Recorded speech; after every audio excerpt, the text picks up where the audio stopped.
पाप मोचनी एकादशी हिंदू पंचांग के अनुसार चैत्र मास के कृष्ण पक्ष में पड़ने वाली एकादशी को पाप मोचनी एकादशी कहा जाता है। कहते हैं कि पाप मोचनी एकादशी व्रत रखने से मनुष्य के सभी पाप नष्ट हो जाते हैं और अंत में मोक्ष की प्राप्ति होती है।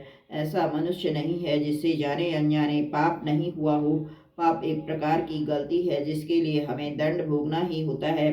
ईश्वरीय विधान के अनुसार पाप के दंड से बचा जाता है अगर पाप मोचनी एकादशी का व्रत रखें। शास्त्रों में बतलाया गया है कि पाप मोचनी एकादशी व्रत को करने से ग्रहों का अशुभ प्रभाव दूर किया जा सकता है। इसके साथ ही चंद्रमा भी जातक को शुभ फल प्रदान करता है। कहते हैं इस व्रत को रखने वाले को संसार के सभी सुख प्राप्त होते हैं। कथा शास्त्रों में वर्णित है कि श्री भगवान कृष्ण ने स्वयं पांडुपुत्र अर्जुन को पाप मोचनी एकादशी व्रत का महत्व बतलाया था। कहा जाता है राजा मानधाता ने लोमश ऋषि से जब पूछा कि अनजाने में हुए पापों से मुक्ति कैसे हासिल की जाती है, तब लोमश ऋषि ने पाप मोचनी एकादशी का व्रत का जिक्र करते हुए राजा को एक पौराणिक कथा सुनाई थी। कथा के अनुसार एक बार च्यवन ऋषि के पुत्र मेधावी वन में तपस्या कर रहे थे। उस समय मंजुघोषा नाम की अप्सरा वहां से गुजर रही थी।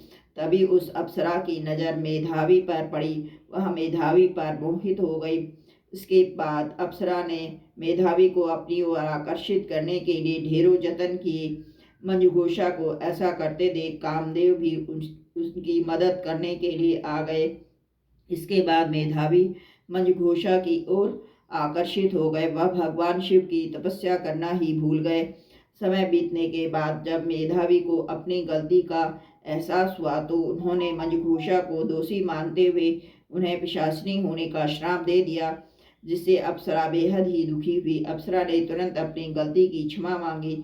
अप्सरा की क्षमा याचना सुनकर मेधावी ने मंजुघोषा को चैत्र मास की पाप मोचनी एकादशी के बारे में बतलाया। मंजुघोषा ने मेधावी के कहे अनुसार विधि पूर्वक पाप मोचनी एकादशी का व्रत किया। पाप मोचनी एकादशी व्रत के पुण्य प्रभाव से उसे सभी पापों से मुक्ति मिल गई। इस व्रत के प्रभाव से मंजुघोषा फिर से अप्सरा बन गई और स्वर्ग में वापस चली गई। मंजुघोषा के बाद मेधावी ने भी पाप मोचनी एकादशी का व्रत किया और अपने पापों को दूर कर अपना खोया हुआ तेज पाया था। ओम नारायण।